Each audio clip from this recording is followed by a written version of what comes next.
다 같이 하나님의 말씀 보시겠습니다. 하나님의 말씀은 사도행전 12장 말씀입니다. 사도행전 12장 1절에서 10절까지 말씀입니다. 같이 한 목소리로 합독하시겠습니다.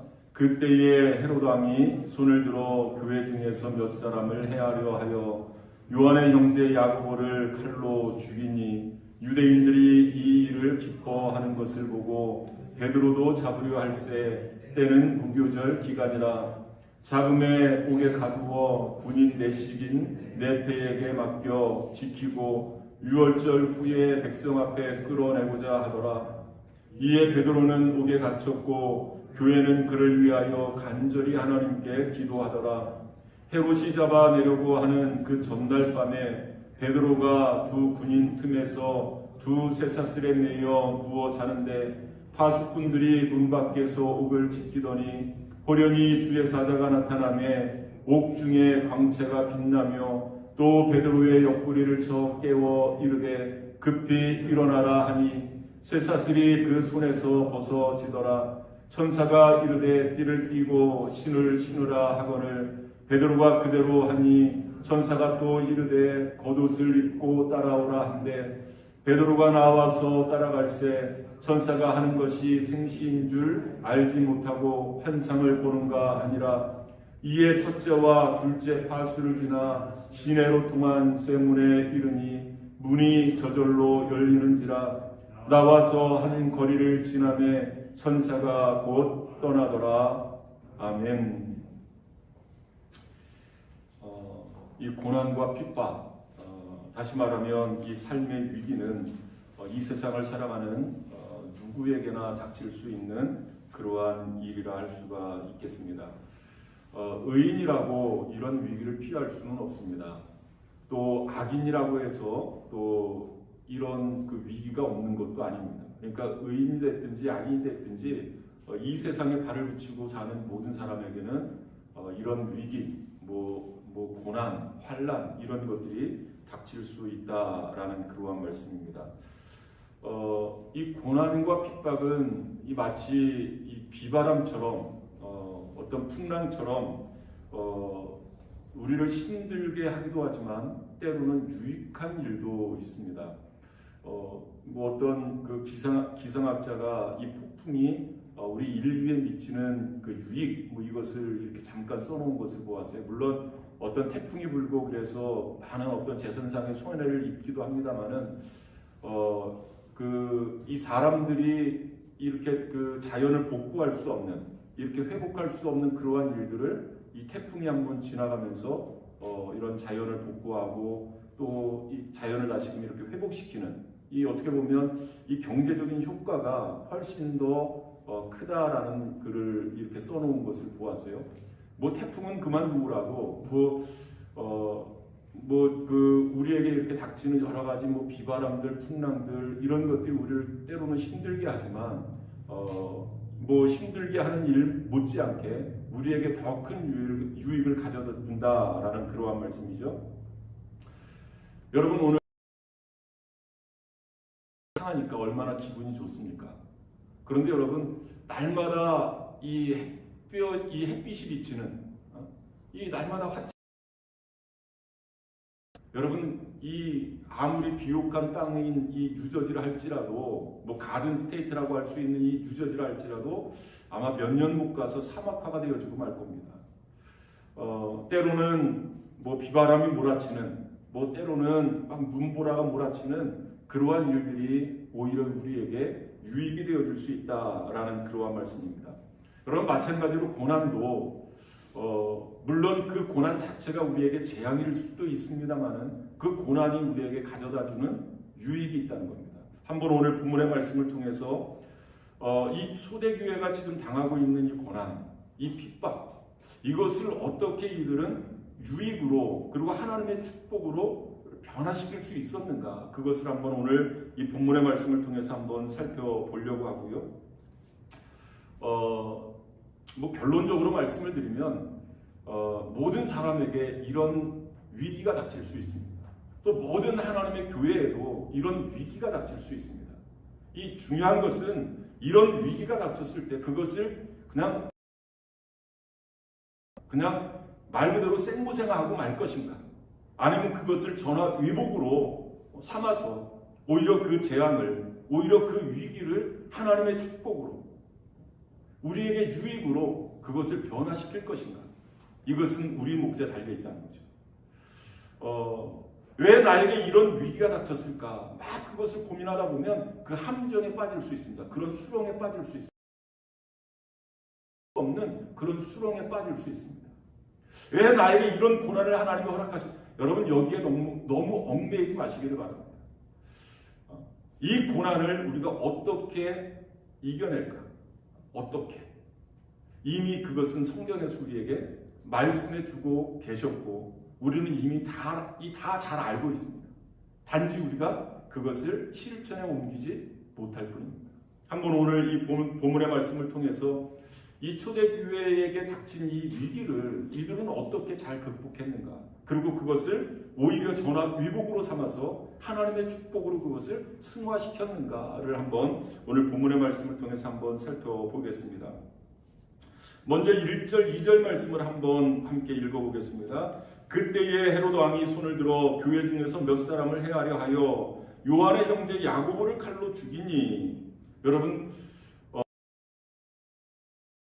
제자 중에 가장 먼저 순교를 당한 사건이 오늘 이 본문 말씀에 등장을 합니다. 여기에서 나오는 이 헤롯 왕은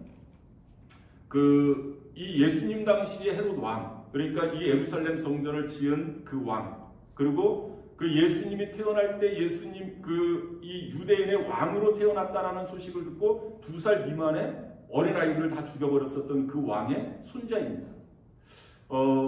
이 세례 요한을 참수시켰었던 그 헤롯 안디바스, 그리고 예수님을 신문했었던 그 헤롯 안디바스의 이 조카 헤롯입니다. 그러니까 이 헤롯 왕의 왕가가 이 얼마나 사악한가를 잘 알 수 있습니다. 뭐 사람 죽이는 것은 뭐 자기의 어떤 정치적인 생명을 연장시키기 위해서, 또 백성들에게 인기를 얻기 위해서 이 정치적으로 사람 생명 하나 죽이는 것은 아무것도 아닌 것처럼 여기는 사람들이 바로 이 헤롯 사람들이었습니다. 헤롯가의 사람입니다. 이 헤롯 왕이 이 예루살렘 교회의 지도자였었던, 그리고 예수님의 사랑하는 제자였었던 야고보, 요한의 형제입니다. 우레의 아들이라고 불려지는 그러한 야고보를 칼로 죽이는 사건이 벌어지게 됩니다. 왜 의인이 이런 핍박을 당해야 되는가? 여러분, 이 칼로 죽임을 받을 만한 그런 범죄를 저지른 것이 아니잖아요. 그런 죄를 지은 것이 아니잖아요. 왜 하나님의 교회가 이런 핍박을 받아야 되는가? 여러분, 좀 의문을 품을 수 있지 않겠습니까? 뭐 우리가 그렇게 세상 사람들로 하여금 뭐를 그렇게 잘못했길래 왜 우리가 그런 핍박을 받아야 되는가? 이런 의문을 품을 수 있습니다. 정말로 의인이라면 하나님의 말씀대로 살고 좀 이렇게 국가가 정한 어떤 규칙, 법을 지키면서 살려고 하면 여러분 오히려 상을 줘야 되는 것 아닙니까? 그런데 오히려 핍박이 오는 거죠. 오히려 환란이 오는 겁니다. 왜 그럴까? 뭐 서두에도 말씀드렸습니다만 이것은 의인들뿐만 아니라 이 악인들도 당하는 위기고 악인들도 당하는 그러한 어려움이다라는 것을 우리가 알 수 있게 알았으면 좋겠고요. 중요한 것은 그것을 어떻게 대하느냐가 중요한 것 같습니다. 그것을 어떻게 우리가 잘 극복해 나갈 수 있느냐. 그래서 오히려 그것을 승화시켜서, 고난을 승화시켜서 오히려 하나님의 축복으로, 우리의 신앙의 유익으로 우리가 그것을 잘 만들 수 있느냐. 이것이 중요한 것 같습니다. 오늘 본문의 말씀을 보니까 유대인 그 예루살렘 교회 성도들이 그런 일을 한 겁니다. 한번 그것을 우리도 배워보자는 거죠. 여러분 한번 3절 말씀 한번 보시기를 바랍니다. 유대인들이 이 일을 기뻐하는 것을 보고 베드로도 잡으려 할새 때는 무교절 기간이라. 여러분 이 헤롯이 얼마나 정치적인 사람인가를 우리는 잘 알 수 있습니다. 야고보를 칼로 죽이니까 유대인들이 보고 기뻐하는 거예요. 그러니까 이 헤롯이 그 모습을 보고 야 이거 봐라, 오히려 백성들이 더 기뻐하는데 하면서 누구도 오히려 베드로도 잡아 죽이면 내 인기가 어떤 내 정치적인 위상이 훨씬 더 높아지지 않을까? 이런 정치적인 계산을 하는 겁니다. 그래서 야고보도 죽였고 심지어는 베드로까지. 여러분, 베드로가 누굽니까? 예수님 외에 어찌됐든 리더라고 할 수 있는 그런 사람 아닙니까? 그런 사람까지도 잡아 죽이려고 계획을 세우는 겁니다. 그러니까 어떤 자기의 이익을 위해서, 자기의 어떤 정치적인 위상을 위해서 이것이 진리냐 비진리냐, 이거 중요하지 않은 것 같아요. 이게 과연 옳은 일이냐 옳지 못한 일이냐, 이런 판단까지도 흐려지는 것 같습니다. 자기의 정치적인 이익을 위해서는 사람 하나 죽이는 것은 아무것도 아니었습니다. 그 사람이 바로 이 헤롯이라는 사람이었습니다. 이 악한 사람이죠. 악한 사람입니다. 이 사람으로서는 이럴 수 없고요. 이 악한 영이 그 마음을 지배하기 때문에 그렇습니다. 악한 영이 그 영을 지배하기 때문에 이 악한 영에 사로잡혀서 이런 일들을 행하고 있는 겁니다. 여러분, 우리도 신앙생활 하면서 물론 우리가 인간이기 때문에 뭐 사람의 반응을 우리가 무시할 수는 없습니다. 인정을 받고 또 사람들에게 어떤 인기를 얻고 이런 것들을 무시할 수는 없습니다. 우리도 인간이니까. 그런데 여러분, 거기에 너무 집착하지 마시기를 바랍니다. 그것이 오히려 함정이 될 수 있다는 거죠. 오히려 그것이 재앙이 되어질 수 있다. 헤롯을 보니까 그렇습니다. 헤롯을 보니까. 결국 이 헤롯이 잡아들였습니다. 여러분, 그 내용이 4절 말씀에 나오는데요. 한번 4절 말씀 한번 보겠습니다. 잡음에 옥에 가두어 군인 내식인 네페에게 맡겨 지키고 하더라.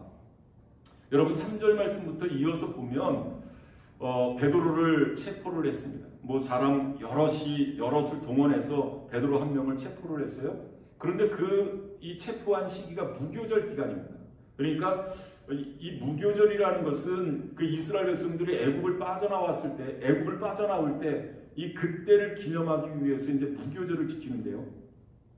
이스라엘 백성들이 애굽을 빠져나올 때 너무 급하게 나왔기 때문에 뭐 준비할 여력이 없었습니다. 뭐 미리 밀가루를 뭐 이렇게 반죽을 하고 막 그럴 여력이 없었습니다. 뿐만 아니라 그 가나안까지 도착을 해야 되는데 그 기간이 얼마나 걸릴지 알겠어요. 이 얼마나 걸릴지 모르는 것 아니겠습니까? 그러니까 이 밀가루를 반죽해서 맛있게 하려고 거기에다 누룩을 넣을 수가 없는 겁니다. 왜냐하면 누룩을 넣으면 금방 상하기 때문에. 그러니까 이 누룩을 넣지 않은 빵을 만들어서 이제 급하게 애국을 빠져나온 겁니다. 이제 그 이스라엘 백성들이 가나안 땅에 정착을 하면서 그때를 기념하기 위해서 이 무교절을 지키기 시작하는 거예요. 무교절을. 그래서 광야 생활 때처럼 그 집에서 머물지 않고 이 집 밖에 텐트를 치고, 그리고 이 무교병, 뭐 우리식으로 따지면 개떡, 그 누룩을 넣지 않은 아주 맛없는 떡, 이렇게 부풀지 않은 그런 떡, 그것을 먹으면서 일주일을 지내는 겁니다. 그리고 일주일이 지나면 이제 유월절이 되는 겁니다. 유월절. 그러니까 이 무교절이 바로 그런 절기인 거예요. 그리고 온 이스라엘 백성들은 이 무교절을 지키고 그리고 유월절을 아주 잘 지켰었던 그러한 사람들이었습니다. 그 베드로를 체포를 해서 옥에 가둔 겁니다. 그리고 이제 유월절이 지나기를 기다렸다가 이제 베드로를 옥에서 끄집어내 세운다. 이 말은 무슨 말이냐면 이제 만 백성들이, 저도에도 말씀드렸죠. 이 야고보를 죽였을 때 유대인들이 그렇게 좋아했는데, 여러분, 베드로를 죽이면 얼마나 백성들이 좋아하겠습니까? 그러니까 백성들이 보는 앞에서 베드로를 이제 죽이려고 다 그런 플랜을 짜고 있는 겁니다. 어떤 이 타임 스케줄을 다 짜고 있는 겁니다. 이제 요 유월절만 지나면 내가 이 옥에서 베드로를 끄집어내서 베드로를 백성들 보는 앞에서 죽여야지라고 그렇게 계획을 세운 겁니다. 여러분, 예루살렘 교회에서는 지금 난리가 난 것 아니겠습니까? 자기의 지도자가 체포되고 옥에 갇히게 되었으니까 여러분, 얼마나 이 큰 혼란에 빠졌겠습니까? 다른 사람도 아니고, 물론 다른 사람이 그랬다 하더라도 또 교회가 그랬겠습니다만은 이 예루살렘 교회의 대표 작격인 또 최고 지도자격인 그러한 베드로가 이제 잡혀갔으니까 이 얼마나 큰 혼란에 빠지겠어요. 뿐만 아니라 여러분, 이 예루살렘 교회는 이 단기간 동안에, 이 짧은 시간 동안에 부흥되어진 그러한 교회 아닙니까? 이 성령의 역사하심으로 말미암아서 짧은 기간에 이 부흥되어진 그러한 교회입니다. 그러니까 어떤 세상적인 조직이 좀 이렇게 뿌리를 내리기 이전의 모습입니다. 어떤 사람들은 많이 모였기 때문에 어떤 힘은 있을지 모르겠어요. 파워는 있을지 모르겠습니다. 그런데 조직면에서는 굉장히 허술한 그러한 단체가 바로 그러한 이 공동체가 예루살렘 교회였습니다. 그러니까 그나마 그래도 예수님의 제자들, 이 12명의 사도들이 있었기 때문에 그래도 그나마 예루살렘 교회가 이렇게 굴러갔었는데, 야고보도 죽었고 이제 그 예수님의 제자들 중에 수장격인 수제자인 이 베드로도 체포되었으니까 말 그대로 오합지졸이 되기 딱 이 알맞는 그러한 때인 겁니다. 그런데 놀랍게 예루살렘 교회는 혼란에 빠지지 않았습니다. 우왕좌왕하지 않았습니다. 마치 오합지졸처럼 어떻게 해야 될 줄 모르고 우왕좌왕하지 않았다는 거죠. 이들이 어떤 행동을 취했는가? 여러분 한번 5절 말씀 보시길 바랍니다. 이 5절 말씀이 오늘 저뿐만 아니라 여러분들에게 드리고 싶은 그러한 메시지입니다. 한번 같이 읽어보도록 하겠습니다. 이에 베드로는 옥에 갇혔고 교회는 그를 위하여 간절히 하나님께 기도하더라. 베드로가 어디 갇혔습니까? 옥에 갇혔습니다. 그때 교회는 무엇을 했습니까? 교회는 그를 위하여 간절히 하나님께 기도하더라 라고 말씀하고 있어요. 여러분, 어떻게 보면 단순한 말씀입니다. 우리가 어려움을 당하면 기도해야지, 그거 모르는 크리스찬이 어디 있겠어요? 어떤 위기가 닥치면 내가 하나님께 나가서 기도해야지, 그거 모르는 성도들이 어디 있겠습니까? 오늘 이 말씀도 베드로가 옥에 갇혔으니까 교회는 간절히 하나님께 기도했다. 너무나 심플한 그런 말씀입니다. 그런데 이 말씀이 우리에게 주는 굉장히 큰 메시지가 있다는 거죠. 여러분, 나는 어떻습니까? 여러분들은 어떻습니까? 나에게 어떤 우리가 감당할 수 없는 그런 위기가 닥치면 가장 먼저 나는 어떤 행동을 취합니까? 어떻게 행동을 하냐? 만약 사랑하는 남편이 요즘에야 누가 이렇게 잡아가고 그런 일이 없겠지만, 사랑하는 남편이 아니면 사랑하는 아내가 이런 상황에 놓여 있다, 이런 처지에 놓여 있다. 그러면 나 같으면 어떻게 행동했을까? 우리 같았으면 어떻게 행동을 했을까? 아마 사람들이 취하는 가장 먼저 취할 수 있는 행동은 이 문제를 해결할 수 있는 어떤 백을 찾아가는 겁니다. 어떤 권력자, 어떤 이 권력의 힘으로 이 문제를 해결할 수 있는 그런 백을 찾아가는 겁니다. 그것마저도 여의치 않으면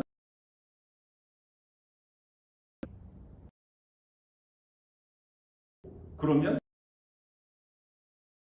1인 피켓 시위를 한다든지 어떤 데모를 한다든지 여론을 형성한다든지 그런 모습들 우리가 TV를 통해서 많이 보지 않습니까? 이 대부분 그 위기를 해결하려고 합니다. 그런데 예루살렘 교회는 그러지 않았다는 거죠. 데모하지 않았습니다. 이 베드로를 옥에서 끄집어내기 위해서 어떤 여론을 형성하고 그러지 않았다는 거죠. 이 예루살렘 교회가 가장 먼저 했었던 것은 바로 하나님 앞에 나가서 간절히 기도하는 일이었습니다. 어떻게 보면 이 세상적인 방법, 어떻게 보면 참 쉬운 방법을 사람들이 많이 택합니다. 사람을 찾아간다든지 아니면 돈으로 해결하려고 한다든지 이렇게 여론을 형성해서 그 문제를 해결하려고 굉장히 많습니다. 또 사람이 급하면 나도 모르는 사이에 그런 방법을 그렇게 취하려고 하는 경향이 우리에게 있습니다. 그런데 오늘 본문 말씀에 등장하는 이 예루살렘 교회 성도들, 어떻게 보면 신앙생활한 지 그리 오래되지 않은 그러한 성도들입니다. 뿐만 아니라 교회가 이제 이렇게 형성되고 어떤 이 조직을 갖춘 지 그렇게 오래되지 않은 그러한 예루살렘 교회였습니다. 그럼에도 불구하고 자기들에게 그런 위기가 닥쳤을 때 가장 먼저 취한 행동이 바로 하나님 앞에 기도하는 일이었습니다. 하나님 앞에 기도하는 일. 뭐가 그렇게 그게 뭐 어렵다고. 그런데 여러분, 우리는 그렇게 했냐고. 나에게 위기가 닥쳤을 때 우리는 그렇게 했냐고. 먼저 하나님 앞에 나와 무릎 꿇고 간절한 마음으로 하나님 앞에 기도했냐고. 그러지 못했잖아요. 사실 쉬운 이야기인 것 같지만, 단순한 이야기인 것 같지만 우리가 그렇게 하지 못했잖아요.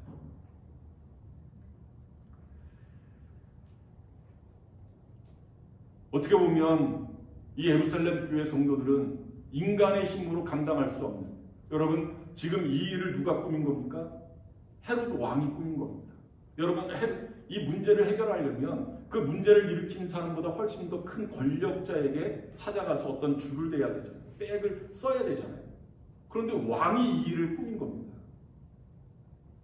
어떻게 보면 인간의 힘으로 감당할 수 없는 그런 위기입니다. 인간의 힘으로 감당할 수 없는 그러한 문제에 봉착해 있는 겁니다. 그럴 때 이 예루살렘 교회는 이 문제를 놓고 회의하고 세미나를 하고 막 그러지 않았어요. 정말로 심플했습니다. 그냥 그 문제를 가지고 하나님 앞에 나간 거예요. 그리고 하나님 앞에 간절히 기도했다 라고 성경이 우리에게 교훈해 줍니다.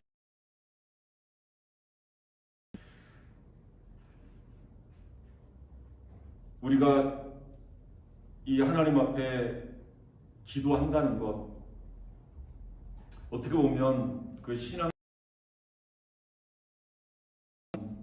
어떤 신앙의 행위일 것입니다. 특별히 그 예루살렘 교회가 보여줬었던 이 기도 행위는 그냥 지금 우리가 이런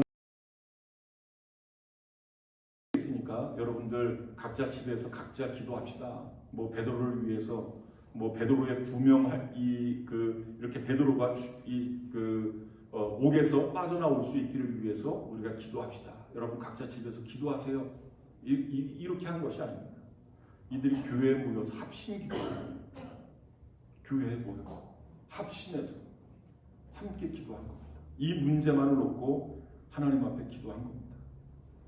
그럴 때 기적이 일어난 겁니다. 저는 우리 한국 교회가 이렇게 짧은 기간 동안 한 120년 정도 되는 이 기독교 역사 속에서 세계 어떤 나라도 이렇게 경험해보지 못한 그런 놀라운 교회의 부흥이 일어났습니다. 여러 가지 원인이 있겠습니다. 여러 가지 이유를 들 수 있겠습니다만은 저는 이 가장 큰 이유 중에 하나가 이렇게 짧은 시간 동안에 부흥할 수 있었던, 그리고 교회가 어떤 이 기독교가 이 국가적으로 또 사회에 이 영향력을 행사할 수 있는 그런 교회로 성장할 수 있었던 가장 큰 원인 중에 하나가 저는 새벽 기도에 있다고 봅니다. 새벽 기도. 하루를 시작하기 전에 먼저 하나님 앞에 나와 기도하는 겁니다. 여러분 집에서도 할 수 있잖아요. 집에서도 혼자 큐티하고 혼자 하나님 앞에 기도할 수 있잖아요. 그런데 한국 교회는 처음부터 그러지를 않았어요.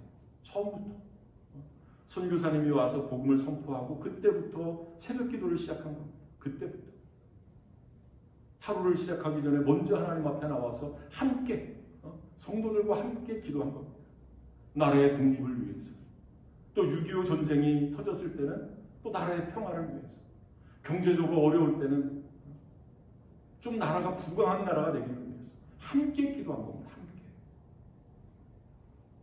그랬더니 하나님께서 역사를 일으켜 주신 겁니다. 여러분 물론 개인 기도하는 것도 필요합니다. 물론 골방에 들어가서 개인 기도할 때도 하나님께서 그 기도를 들어 응답해 주십니다. 물론 그것도 필요합니다. 그런데 정말로 위급할 때, 정말로 응급시에, 이머전시 때는 합심해서 기도하는 겁니다. 그럴 때 하나님의 기적이 일어나는 겁니다.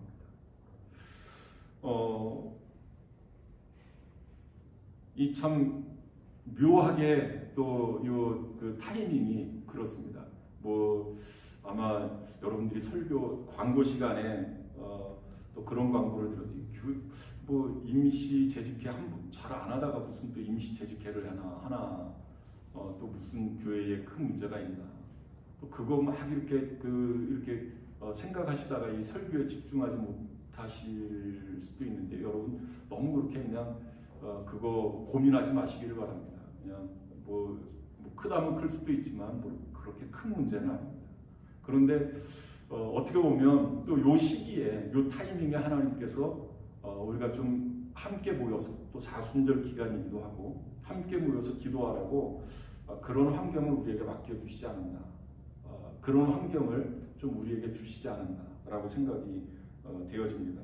여러분 어찌됐든 물론 성경 공부도 필요하고 또 어떤 사역도 필요하고 여러분 그렇습니다만은 우리가 신앙생활하면서 기도만큼 중요한 것은 없는 것 같습니다. 여러분 기도하지 않는데 무슨 성령의 역사가 있을 수 있겠습니까? 여러분 기도하지 않는데 어떻게 전도가 될 수 있겠습니까?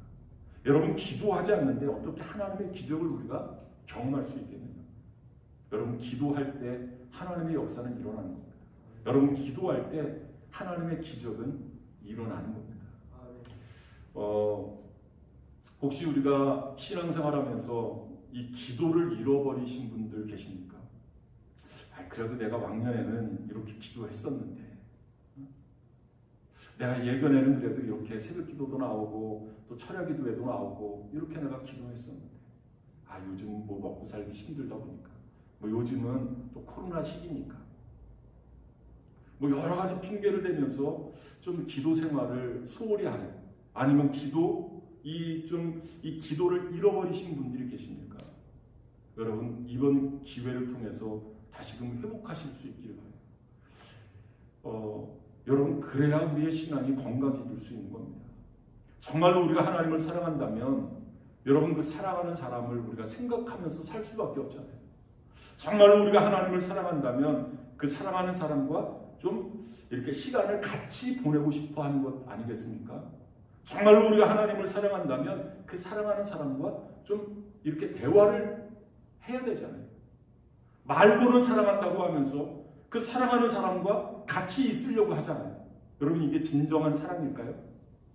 사랑한다고 하면서 대화를 하려고 하지 않아. 교제를 하려고 하지 않아. 여러분 이게 진정한 사랑이겠느냐? 정말로 우리가 하나님을 사랑한다면 하나님하고 좀 같이 있는 시간을 늘려가시길 바랍니다. 정말로 우리가 하나님을 사랑한다면 하나님과 대화하는 시간을 좀 이렇게 많이 가져보시기를 바랍니다. 이 습관이 중요한 것 같아요. 그래서 이 사순절 새벽 기도회 때 여러분들이 좀 나오셔서 함께 기도했으면 좋겠습니다.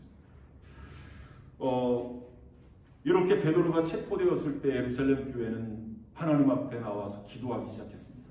그래서 오늘 설교 제목을 교회는 간절히 하나님께 기도하더라. 간절히 하나님 앞에 기도했습니다. 그런데 놀라운 일이 벌어졌습니다. 하나님의 응답이 그들에게 임한 겁니다.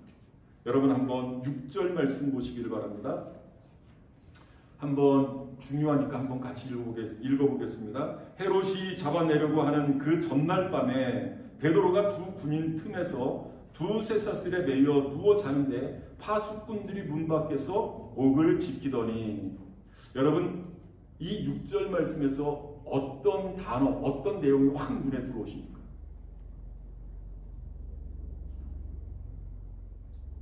별로 뭐 그렇게 눈에 확 띄는 단어도 뭐 내용도 별로 없는 것 같죠. 그런데 여러분 그 전날 밤에 여러분 헤롯이 잡아내려고 한 그 전날 밤, 헤롯이 잡아내면 어떻게 되는 겁니까? 베드로는 많은 백성들이 보는 앞에서 야고보처럼 뭐 칼에 죽든지 아니면 짐승에 의해서 죽든지 죽을 거예요. 그런데 그런 전날 밤에 하나님의 기도 응답이 이루어진 겁니다. 여러분, 기도는 전날 밤에 이루어지더라. 아니 좀 그래도 베드로인데 좀 하나님의 교회를, 이 신약교회를 좀 짊어지고 나갈 그러한 일꾼인데 좀 옥에 갇히지 않도록 해주셨으면 얼마나 좋았을까. 아니면 기도하자마자 바로 뭐 이 군인 몇 명이 이렇게 끌고 갈 때 좀 뭐 어떤 그 하나님께서 하실 수 있잖아요. 그랬으면 얼마나 좋았을까. 그건 우리 생각인 것 같아요. 우리 생각, 인간의 생각인 것 같아요. 이게 하나님의 때가 있습니다. 하나님의 때. 하나님이 기도에 응답하실 때가 있다는 거죠. 그 때가 언제냐? 바로 전날 밤입니다. 전날 밤. 여러분, 하나님께서 여호수아에게 명령을 하십니다. 여호수아가 이스라엘 백성들이 이끌고 요단강을 건너서 가나안 땅에 들어갔어요. 가나안 땅에 들어가자마자 첫 번째로 이 맞닥뜨린 그런 장애물이 바로 여리고성이었습니다. 그 여리고성은 철옹성입니다. 이 천혜의 요새입니다. 뭐 이스라엘 백성들이 훈련되지 않은 그 군사들이 이 여리고성을 무너뜨린다는 것은 어떻게 보면 불가능에 가까운 일이었습니다. 그때 하나님께서 여호수아에게 명령을 내리시잖아요. 뭐라고 명령 내리십니까? 하루에 한 바퀴씩 돌아라. 아니 지금 여리고성을 점령하는데 성을 돌라는 거예요. 그 일을 며칠 동안, 엿새 동안 하라는 겁니다. 그리고 일곱째 날에는 7바퀴를 돌아라.